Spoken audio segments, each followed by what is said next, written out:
और भी बहुत सारे लोग खड़े हुए थे। उसने दुकानदार को कई बार बुलाया, लेकिन वहां पर भीड़ इतनी थी कि दुकानदार का ध्यान उसकी तरफ गया ही नहीं। और फिर उस बच्ची को थोड़ा सा गुस्सा आया तो उसने अपनी मिट्टी की गुल्लक ले करके वहीं काउंटर पर जोर से रख दी, जिसके बाद में जो दुकानदार था और जितने भी लोग खड़े थे वो सब उस बच्ची की तरफ देखने लग गए। और फिर उस दुकानदार ने उस बच्ची से पूछा, बेटे आपको क्या चाहिए? तो वो बड़े ही भोलेपन से बोली कि मुझे एक चमत्कार चाहिए। ये सुनकर के दुकानदार को कुछ समझ नहीं आया, ना ही वहां पर जो लोग थे उनको कुछ समझ में आया, और सब उसकी तरफ देखने लग गए। फिर दुकानदार ने बोला, बेटे चमत्कार तो यहां पर नहीं मिलता है। तो बच्ची को लगा कि वो उससे झूठ बोल रहा है, तो बच्ची ने कहा कि मेरी गुल्लक में बहुत पैसे हैं, आप बताओ आपको कितने पैसे चाहिए, लेकिन मैं आज यहां से चमत्कार लेकर के ही जाऊंगी। तो वहीं काउंटर पे एक और आदमी खड़ा था, उसने उस बच्ची से पूछा कि बेटे क्यों चाहिए तुमको चमत्कार? तब उस बच्ची ने अपनी कहानी बताई कि अभी कुछ दिन पहले मेरे भाई के सर में बहुत तेज दर्द हुआ, तो मेरे पापा मम्मी उसको हॉस्पिटल ले गए। उसके बाद कई दिन तक मेरा भाई घर नहीं आया। तो मैंने कई बार अपने पापा से पूछा, लेकिन उन्होंने मुझे कुछ नहीं बताया। उन्होंने बार बार यही कहा कि वो आ जाएगा, वो कल आ जाएगा, वो कल आ जाएगा, लेकिन वो आ ही नहीं रहा था। तो मैंने देखा कि मम्मी रो रही है, और पापा मम्मी को कह रहे थे कि उसकी दवाइयों के लिए और उसके इलाज के लिए जितने पैसे चाहिए उतने मेरे पास में नहीं है, अब उसको कोई चमत्कार ही बचा सकता है।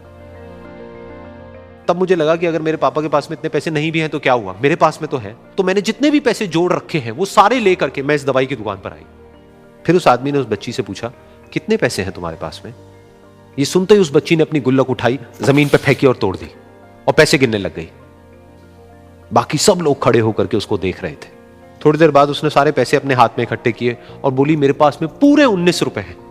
वो जो आदमी वहां पर खड़ा था वो थोड़ा सा मुस्कुराया और बोला कि अरे तुम्हारे पास में तो पूरे पैसे हैं, इतने का ही तो आता है चमत्कार। ये सुनकर के वो बच्ची बहुत खुश हो गई और बोली कि चलो मैं आपको अपने पापा से मिलवाती हूं।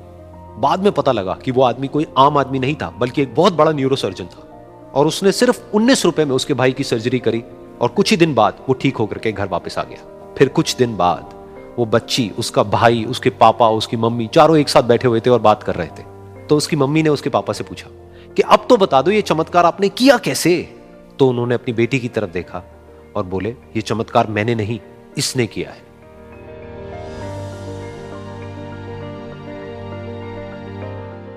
तो यहां पर एक बहुत बड़ी बात है जो हम उस छोटी सी बच्ची से सीख सकते हैं कि जिंदगी में कभी कभी ऐसा होता है कि हमको कोई रास्ता नजर नहीं आ रहा होता है और हम लोग हिम्मत हार जाते हैं। तब हमारे अंदर एक बच्चा होता है जो कोशिश करने से कभी भी पीछे नहीं हटता है।